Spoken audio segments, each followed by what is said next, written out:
Why Shraddha Kapoor got blacklisted from a three big super house production of Bollywood, that is Dharma, YRF, Excel entertain.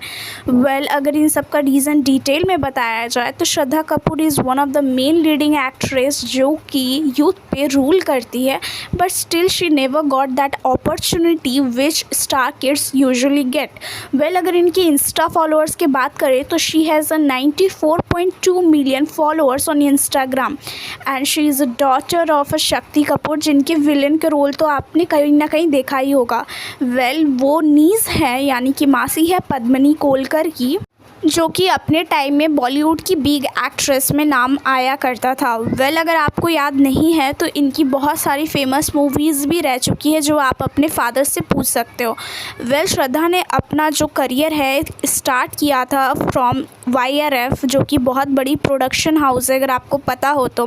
Well, YRF का एक contract का system होता है जहाँ पे अनुष्का शर्मा और रणवीर सिंह ने भी अपना डेब्यू उसी प्रोडक्शन हाउस से किया था।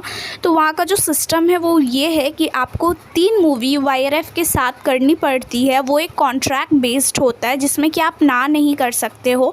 पर श्रद्धा ने 2 अपनी पहली मूवीज़ YRF के साथ ही की थी, जिसका नाम था 3 पति और लव का दी एंड।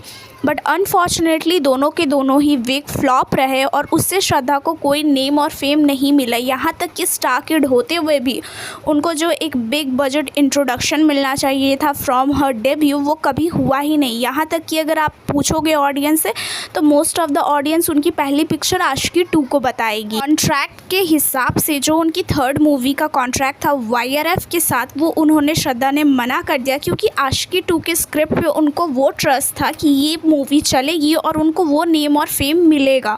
वेल, अगर देखा जाए तो लॉन्ग रन में आज 10-12 साल हो गए हैं, पर श्रद्धा को आज भी आशिकी 2 की जो फेम है अभी तक बरकरार है। तो वेल, वो उनका जो डिसीजन था वो गलत नहीं था कहीं ना कहीं। अगर आप उसको देखो तो कहीं ना कहीं उसी मूवी से उनको फ़ैन बेस मिलना चालू हुआ था, लोग उनको जानने लगे थे और मैं भी उन्हीं फ़ैन में से हूँ कि श्रद्धा को फर्स्ट टाइम मैंने भी आशिकी 2 के ही मूवीज़ में देखा था।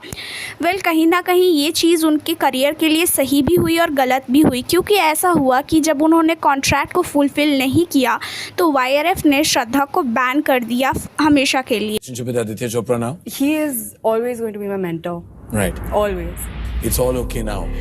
Well, I'm just waiting for the day when he calls me and he tells me, Shraddha, I want you in a film. So, fingers crossed that should happen soon. I'm sure that'll happen. The second big production house यानी कि धर्मा production के बारे में बात करें, जिसको run Karan Johar करते हैं, तो उन्होंने भी कुछ हद तक कहा जा सकता है कि ऐसी मूवी श्रद्धा को दी जो डेफिनेटली उनकी करियर में उनको हेल्प नहीं किया, कहीं ना कहीं फ्लॉप पे फ्लॉप ही हुआ। तो उसके बाद भी कहा जा सकता है कि धर्मा ने भी सम हाउस साइलेंटली श्रद्धा को बैन कर दिया। अगर आपको मूवीज़ के नाम जानने हैं तो मैं रिपीट करना चाहूँगी, गोरी तेरे प्यार में, ओके जानू और उंगली। आई एम श्योर आपने इनमें से कोई भी मूवी नहीं देखी होगी, क्योंकि कहीं ना कहीं धर्मा अब ऐसी मूवीज़ प्रोड्यूस करता था श्रद्धा के लिए जिसमें उनकी करियर का कोई हेल्प नहीं हुआ था और एट द एंड साइलेंटली उन्होंने श्रद्धा को बैन भी कर दिया अपने सारी मूवीज़ से, क्योंकि उनकी सारी अच्छी मूवी तो किसी खास के लिए बचा के रखी है। वेल, अगर धर्मा का फेवरेट कौन है वो तो आपको पता ही होगा। ये बात तो किसी से नहीं छिपी हुई है कि करण जौहर ने आलिया भट्ट को ऐसी ऐसी मूवीज़ दिलवाई है जो कि उन्होंने कभी भी अपनी एक्टिंग के बेस पे मिलना ऑलमोस्ट इम्पॉसिबल था, बट करण जौहर के रेफरेंस से उनको वो सारी मूवीज़ दिलाई जो कि ऑडियंस के बीच में भी ये उनके माइंड में क्रिएट कर दिया कि आलिया की एक्टिंग इम्प्रूव हो रही है और एक आलिया अच्छी एक्टर है। बट अगर आपने गौर किया हो तो श्रद्धा के लिए कभी नहीं कहा जाता है, क्योंकि श्रद्धा हमेशा से ही एक अच्छी एक्ट्रेस थी। नो डाउट उन्होंने भी मूवीज़ से मूवीज़ करते करते एक अपना एक्टिंग का स्टैंडर्ड है वो हाई ज़रूर किया होगा, पर उनकी जो परफॉर्मेंस रही है हमेशा से ही किसी भी मूवी में आप ये नहीं कह सकते हो कि बुरी मूवीज़ थी, क्योंकि एक्टिंग के बेस पे तो आप कह सकते हो कि Shraddha was always on a excellent side. Shraddha करती है Rock On movie with Farhan और कहीं ना कहीं र्यूमर्स ये आने लगती है कि वो दोनों एक दूसरे को डेट कर रहे थे, और र्यूमर्स की बात करें तो ये भी आने लगी थी कि श्रद्धा के फादर शक्ति कपूर को फरहान कभी पसंद नहीं थे, ना ही इन दोनों का रिलेशनशिप पसंद था। वेल, फरहान खुद भी एक प्रोड्यूसर है, उनका अपना भी प्रोडक्शन हाउस है एक्सेल एंटरटेन, और उनकी बहन जोया अख्तर, उनका भी खुद का एक प्रोडक्शन हाउस है। तो कहीं ना कहीं उनके ब्रेकअप के बाद ये भी कहा जा सकता है कि वो उस प्रोडक्शन हाउस से भी बैन हो गई। तो इस तरीके से प्रोडक्शन हाउस 3 लगातार प्रोडक्शन हाउस से श्रद्धा बैन होने के बावजूद भी वो एक के बाद एक सुपर हिट मूवी देती रही। आज भी वो फैंस के बीच में उतनी ही ज़्यादा फेमस है जितने कि नेपोटिज्म जितना हेल्प करके किसी और एक्टर को फेमस करता होगा। ये किसी बड़े सीक्रेट से कम नहीं है कि श्रद्धा बड़े बिग हाउस यानी कि प्रोडक्शन हाउस से बैन होने के बावजूद भी आज इंडिया की one of the main leading actress के नाम में उनका नाम आता है।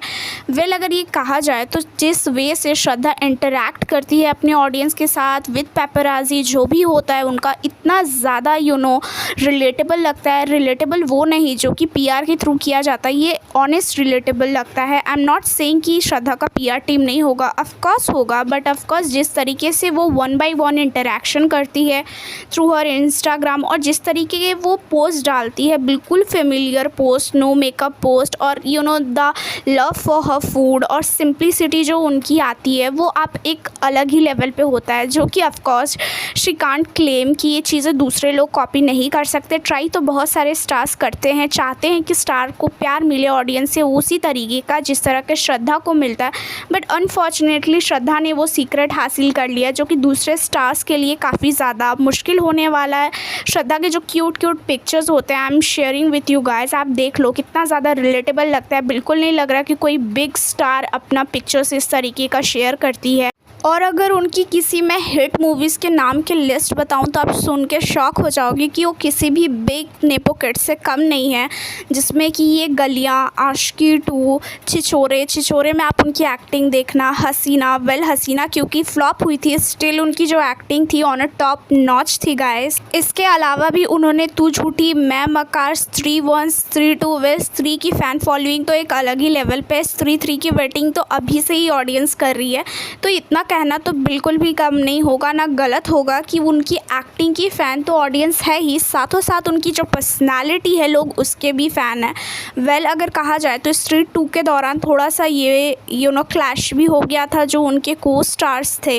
तो अगर मैं बात बताऊं तो क्या हो गया था कि स्त्री 2 बिल्कुल ही उनकी जो PR थी श्रद्धा की, कहा जाता है कि उनके नाम से ही उनको दिखाया जा रहा था कि स्त्री 2 के पीछे अगर किसी का नाम है जो बिग स्टार है तो वो श्रद्धा अकेली है। वेल इस पे पाक शक्ति जो है उन्होंने ये बिल्कुल भी कहा था कि ये सबकी मूवी है ना कि किसी एक इंसान की, ये PR का किया हुआ है जो ऑडियंस के बीच में किसी एक का नाम दिया जा रहा है। वेल आई ऑल्सो अग्री, स्त्री बिल्कुल ही सिर्फ श्रद्धा की मूवी नहीं है, बिल्कुल उनके जितने भी स्टार्स हैं सबका ही वो पिक्चर है। कोई भी एक पिक्चर एक स्टार के दम पे नहीं होता है, बट ये कहना भी गलत नहीं होगा स्त्री का जो बिग फेस है वो श्रद्धा कपूर ही है। वेल मैं श्रद्धा की पर्सनली भी बहुत बड़ी फ़ैन हूँ, तो आप जल्दी से जाके कमेंट में बताओ कि कौन कौन श्रद्धा के फैंस है और श्रद्धा की कौन सी पिक्चर है जो आपको सबसे ज़्यादा पसंद है।